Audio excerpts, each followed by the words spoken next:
注意，在你的右边，就跟小弄堂交叉的路口，你会看到一道红色的铁门。已经到铁门了吗？右转，就走进去吧。左边小拐走到底，在院子里停下来。我们在这里停一会儿吧。看到你面前的阳台了吗？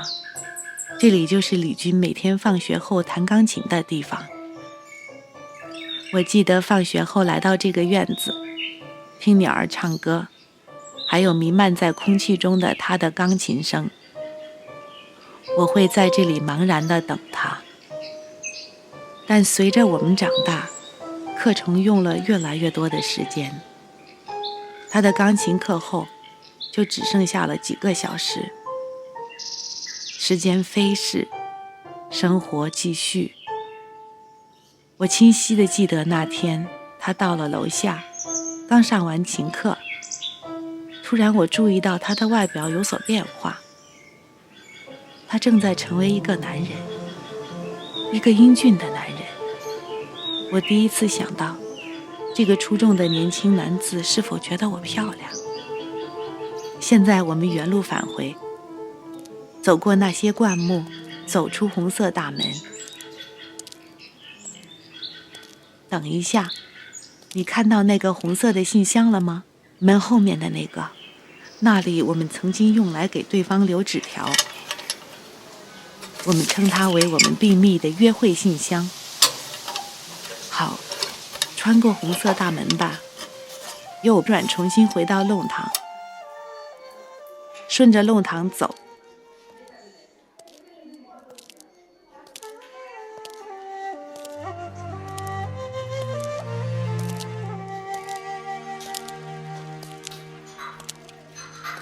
右拐重新回到弄堂，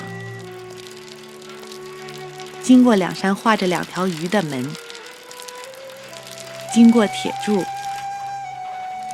太阳从没晒到过这些弄堂，即使是不停流动的小溪，上海的谣言也会在这个迷宫里找不到路，好像只有我们脚步声才能够存在。在这些弄堂里，我们到了城市的中心。这里的许多房子往往居住着整个家庭，而这些家庭通常四代同堂，包括小孩、父母、祖父母，甚至曾祖父母。弄堂到底后再右拐，在第一个路口左转，再走几步，就走进了一个弄堂。你会看到这个弄堂的墙面上有一个白色的标号22。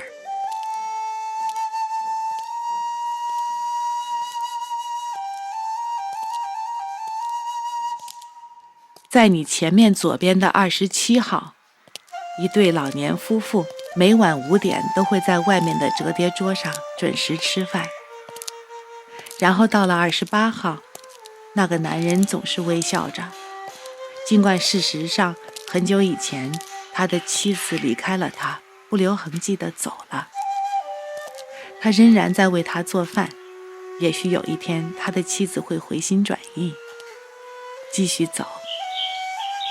上海就像是一具人体，那些蜿蜒曲折的弄堂就像是主流静脉，而那些墙面就是皮肤。如果你仔细聆听，你会听到那些穿梭在窗户和门里的喃喃自语，那就是城市的呼吸。继续往前走，弄堂悄悄开阔了一点，你会看见左前方的一道红色的门，在门上有个数字5，往这扇门走。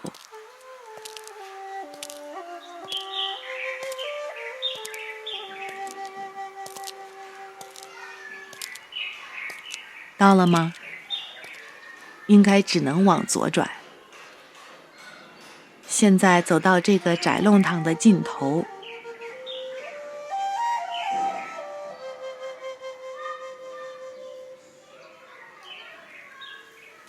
右拐来到一个新的弄堂，你转向就会看到6号大门。沿着路走到富民路底，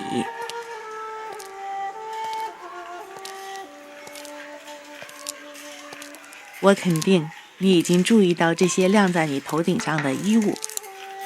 在上海，很少有家庭用烘干机，因此街坊们就随便把衣服晾在任何可以晒的地方。这代表着上海城市的坦诚。住在这里，把自己的内衣内裤晒在外面都不算什么吧。现在我们经过右边的一家玻璃店，到了富民路。当你走到路上，就往左拐。我们正沿着富民路走。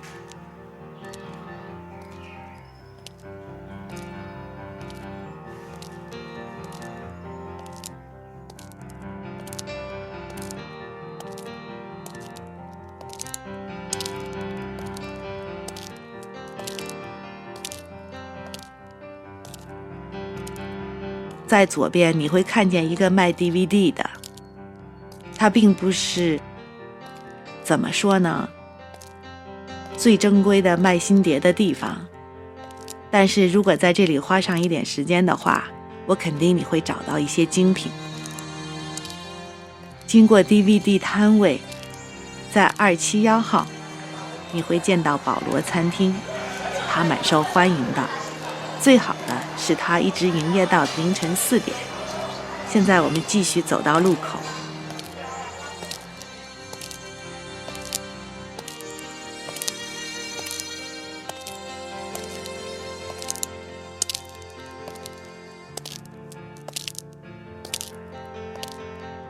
好，现在在富民路跟长乐路路口，看一下周围，看到绿灯的话就过马路吧。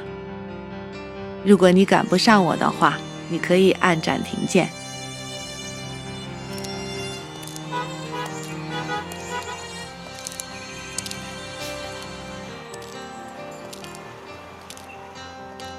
你现在在马路的另外一边吗？好，继续沿着富民路走，我们很快就到新乐路了。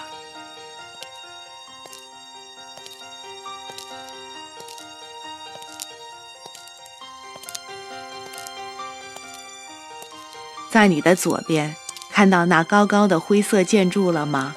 跟对面的绿色老房子比一下。你知道吗？我听说那栋新的建筑高楼仅仅在3个月之内就完工了。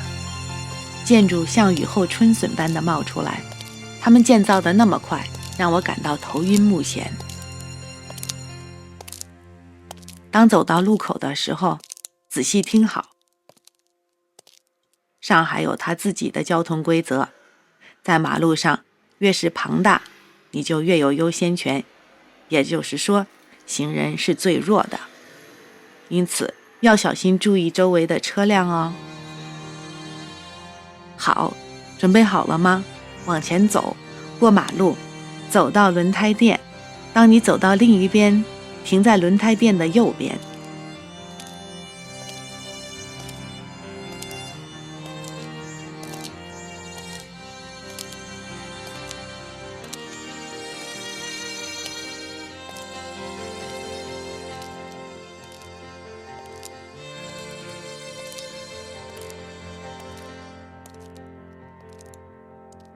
过了马路了吗？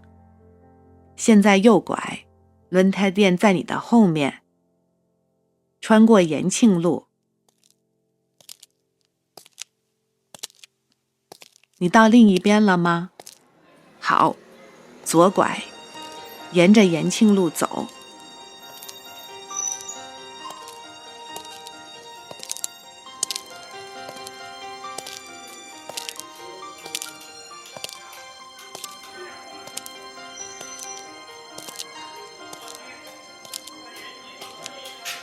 我现在想带你到另外一个充满回忆的弄堂里，继续再走一点，穿过卖水果的，找到一个标着18的绿牌。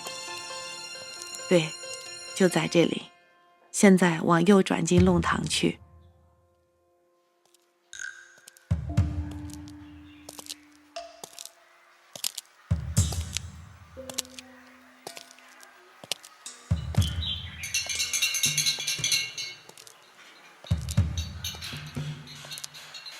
这个弄堂很安静吧？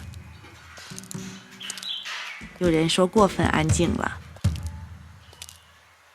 有人说有鬼啊，更有人说另外的东西，只有猫才能看到的东西。当夜幕降临到这个弄堂里，所有的猫都会出动，在街上游荡，寻找伴侣，短暂的艳遇。你可以听到它们在深夜畅快的喊声。当城市重新苏醒，它们才会跑回家中，整天的趴在窗口阴凉的地方睡觉。在这里有一个传说，腹中的丈夫在来世就会变成一只猫。这些猫唯一的浪漫痕迹，就是布满在车上的脚爪印。往前走，直到前面红颜色的门